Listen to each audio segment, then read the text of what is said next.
नमस्कार। आइए।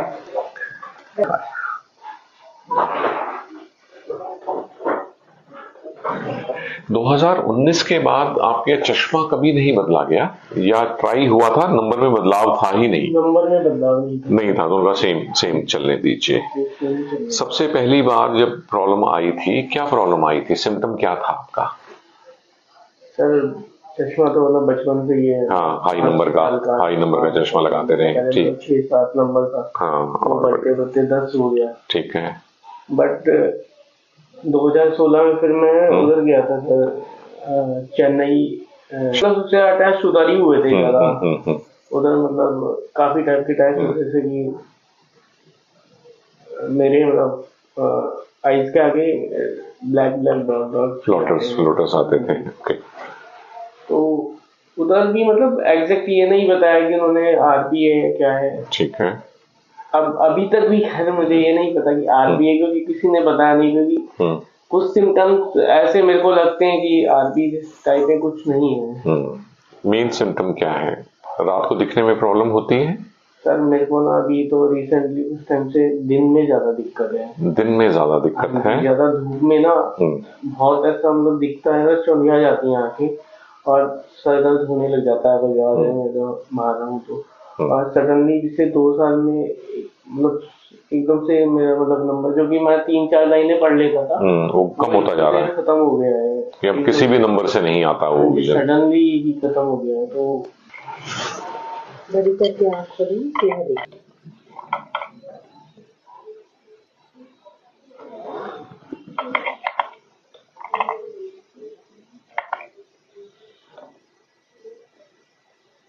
तो यहाँ पिछले 7-8 महीने से किस चीज का ट्रीटमेंट चल रहा है? क्या डायग्नोज किया उन्होंने? लिखा हुआ है 2 आपको बताया नहीं? जो जिस बीमारी का नाम आपको पता है, क्या वो बीमारी है आपको? सर मेरे को अभी, क्योंकि कई जिन्होंने भी ना कोई मतलब उन्होंने जेनेटिक डिजीज बताया है कुछ ऐसे करके, बस कभी भी मेरे को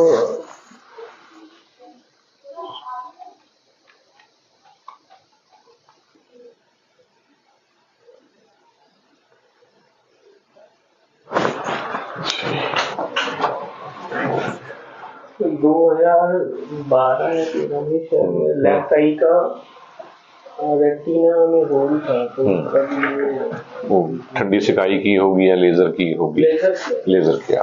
ठीक। बात तो जो आपकी सब रिपोर्ट्स देख के और अभी चेक करके, लास्ट टाइम कब हुआ था ओसीटी?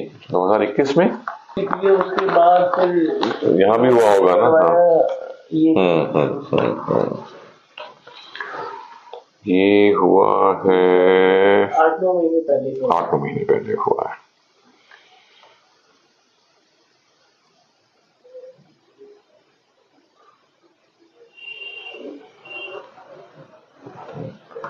तो इनमें कहीं भी, और अभी चेकअप मैंने देखा है, कहीं भी आरपी तो नहीं है आपके। रेटिनाइटिस पिगमेंटोसा नहीं है और वेल डिफाइंड डिजीज होती है जो हेरिडिटरी में होती है। आपका मैकुला होता है हमारी आंख का वो 1% एरिया जो 90% रोशनी के लिए जिम्मेवार होता है, और बाकी 99% जो रेटिना होता है वो सिर्फ 10% रोशनी के लिए होता है। तो मेरे आपके साथ वही। तो इसको बेसिकली तो ब्रॉडर क्लासिफिकेशन में ये आएगा हेरिडोमैकुलर डीजेनरेशन, जो है मैकुला की डीजेनरेशन है, और ये आमतौर पे जेनेटिक होती है।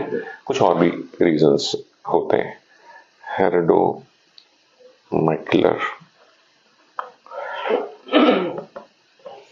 तो सर इसमें मतलब ऐसा है कि रीजन वापस आने की चांसेस, क्योंकि अभी जो मैंने देखा है आपका मैकुला काफी अफेक्टेड है। उसमें से ऐसे तो हम लोग कुछ टेस्ट करके, एंजियोग्राफी करके, डाई डाल के ऐसे देख सकते हैं कि कौन सा हिस्सा तो सूख चुका है खराब होके, और कौन सा हिस्सा अभी हरा है जिसे बोलते हैं, तो उसमें कुछ फर्क आएगा। तो देखने का दायरा, जो सेंटर में देखने में आपको दिक्कत आती है ना, साइडों का फिर भी दिख जाता है, लेकिन सेंटर में प्रॉब्लम आती होगी इसमें, कि सामने का देखने में ज्यादा, हाँ, सीधा देखने में प्रॉब्लम आती है। ठीक है। तो वो होता है, ठीक है। अब ऐसे होता है ना, जैसे लड़ाई होती है तो वो बहुत सारे फौजी लाते हैं, कोई घायल है, कुछ का पता नहीं, मरा हुआ है, मर गए, जिंदा है, तो सब ले आते हैं। डॉक्टर उनमें से उन्हीं को ठीक कर सकते हैं जो घायल है, ठीक है। तो आपकी आंख में जो समस्या बचा है अभी कुछ ठीक करने लायक, उसमें हम इसके खराब होने की स्पीड को कम कर पाएंगे। रिसेंटली बहुत ज्यादा तेजी से हो रहा है। वो इसलिए कि कुछ हो ही नहीं रहा। आज के बाद आपने, जैसे आप इतने सारे कागज हैं आपके पास, आप अभी भी सोच रहे हैं कि मुझे पता नहीं रेटिनाइटिस पिगमेंटोसा है या नहीं है, पता ही नहीं। तो सबसे पहला स्टेप होता है कि हमें पता हो है क्या। मैकुलर डिजेनरेशन है, हेरिडोमैकुलर, जो शुरू से होती है, उम्र के साथ बढ़ती जाती है, ठीक है, ये तय हो गया। अब फिर हेरिडोमैकुलर डिजेनरेशन में आगे कैसे कैसे होता है। एक तो अच्छी बात है कि इसमें कभी भी विजन पूरी तरह नहीं जाता। मैंने भी बोला था कि अच्छा आरपी नहीं है एक लिहाज से। हाँ वो सर, क्योंकि मेरे को एक तो है क्योंकि आरपी में टनल होता है थोड़ा विजन, वो ऐसा कोई नहीं है मेरे को। आपकी तो टनल है ही, मतलब वो टनल तो गायब है, सेंटर वाली टनल तो गायब है। धीरे धीरे कुछ काम बनेगा, ठीक है, पर क्लैरिटी के साथ चलेंगे, है ना। कोई जादू नहीं कर सकते हैं तो फिर हेरिडोमैकुलर डिजेनरेशन और तो टेस्ट कराने की भी जरूरत नहीं है हमें।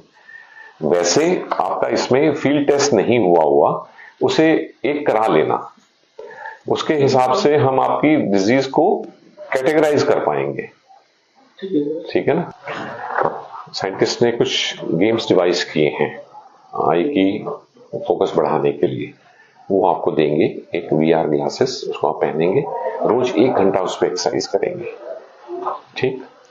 जिन लोगों का पेरिफेरल विजन ज्यादा खराब होता है उनके लिए वो आसान होता है, सेंटर से दिख जाता है, ठीक है।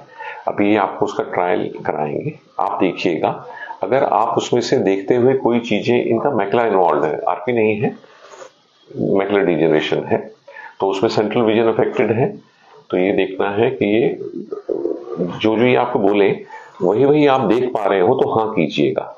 ऐसे ही नहीं कि चलो ये कह रहे तो होगा, हाँ होगा, ऐसे नहीं, ठीक है। तो अगर ये देख पाते हैं, उसको फॉलो कर पाते हैं, तो इसका मतलब गुंजाइश है अभी इम्प्रूवमेंट की। अगर वो काम ही नहीं आता, आप देख ही नहीं पाते, फिर एक बार क्योरसी करके देख लेना, इनका एम्ब्लाइपिया भी है, वो अगर बड़ी स्क्रीन पे कंप्यूटर इनके पास है ही है, वही एक्सरसाइजेस यहाँ भी होती हैं और वही एक्सरसाइज कंप्यूटर पे भी होती है, ठीक है। वो ट्राई करते हैं, दवाइयाँ ट्राई करते हैं, चश्मे में प्रिज्म लगाएंगे आपके, जिससे जो देखने का हिस्सा है कुछ हद तक बढ़ जाए, फिर उस प्रिज्म को टाइम के साथ बढ़ाएंगे जितना जितना आप बर्दाश्त कर सकेंगे। प्रिज्म से थोड़ा झांका पड़ता है, जमीन ऊंची नीचे दिखती है ना, जब आप 2-3 प्रिज्म को अडेप्ट कर लेंगे तो फिर हम और ज्यादा देते जाएंगे। निराश ना हो, आरपी पेशेंट को गले लगाते हैं, बाकी लोगों को गले नहीं लगाते। आपको सिर्फ ये समझना है कि नाउ ऑनवर्ड्स जो कुछ भी उपलब्ध होगा वो कराएंगे, जो नहीं है मैं उसको इजाद नहीं कर सकता, ठीक है ना। मेरी हैसियत ये नहीं है कि मैं कोई बड़े हॉस्पिटल में 50 डॉक्टरों का कोई इंचार्ज हूं तो मैं 10 जनों को कहूं इस बीमारी पे 10 साल तक कुछ करो। दुनिया में हो रहा है, सब जगह हो रहा है ये, ठीक।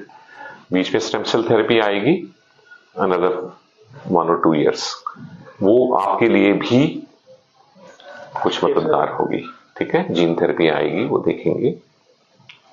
इस बीमारी में बहुत ज्यादा फायदा नहीं है पता करना कि आपकी कौन सी जीन खराब है, पता किया जा सकता है, ठीक है। आरपी में बहुत इंपॉर्टेंट होता है, ट्रीटमेंट नहीं है। हाँ, जीन कोई भी खराब हो, मैकुलर डिजेनरेशन का ट्रीटमेंट तो ऐसा ही रहना है। हाँ, जब जीन थेरेपी आएगी तब देखना पड़ेगा कि वो है, ठीक है।